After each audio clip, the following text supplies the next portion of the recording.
Saya seorang suami yang tidak paham fikih rumah tangga, Ustaz. Saya pernah mengucapkan kalimat cerai kepada istri saya, dan itu saya ucapkan hanya satu kali. Lalu ada yang mengatakan bahwa kami masih bisa kembali menjadi suami istri, yaitu dengan cara rujuk. Mohon penjelasannya perihal kasus saya ini, Ustaz. Terima kasih. Baik, Anda dan istri sedang berada pada talak satu. Talak satu ini masih ada kesempatan untuk suami istri kembali bersama. Istilah fikihnya adalah rujuk. Maka ini sekaligus penegasan bahwa Islam tidak menginginkan adanya perceraian antara suami istri. Nah, talak satu ini masih ada kesempatan bagi suami istri untuk kembali bersama.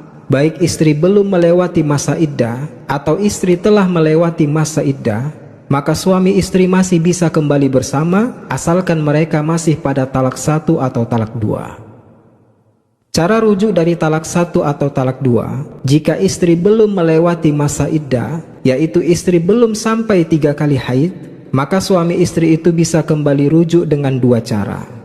Meskipun ada pendapat yang mengatakan masa iddah istri adalah 3 kali masa suci, tetapi saya memilih pendapat 3 kali haid istri. Maka cara rujuk dari talak satu atau talak dua apabila istri belum melewati masa iddahnya, yaitu bisa dengan ucapan ajakan rujuk dari suami kepada istrinya, yaitu suami mengatakan kepada istrinya, "Aku rujuk kamu wahai istriku." Lalu kemudian bisa juga dengan jalan suami istri melakukan jima atau hubungan intim dengan niatan rujuk dalam hati suami. Sedangkan kalau istri sudah melewati masa iddahnya, maka mereka pun masih bisa kembali menjadi suami istri dengan jalan akad nikah kembali, yaitu sama seperti dulu ketika suami istri ini melakukan akad nikah. Ada hantaran, ada lamaran, kemudian ada akad nikah yang dilakukan sesuai dengan cara syariat.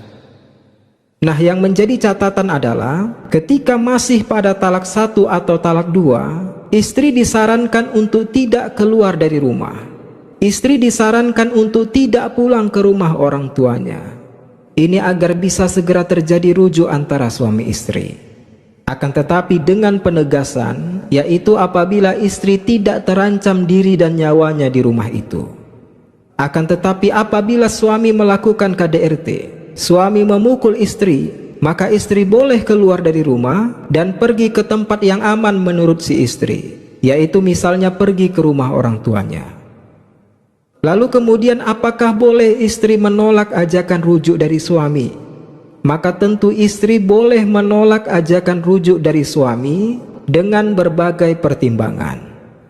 Tetapi kalau masalahnya sepele, masalahnya tidak ada kaitannya dengan KDRT, masalahnya mungkin berkaitan dengan perselingkuhan, dan suami berjanji berubah menjadi lebih baik lagi, dan suami berjanji untuk tidak lagi selingkuh, maka disarankan untuk istri menerima ajakan rujuk dari suami. Wallahu a'lam bishawab.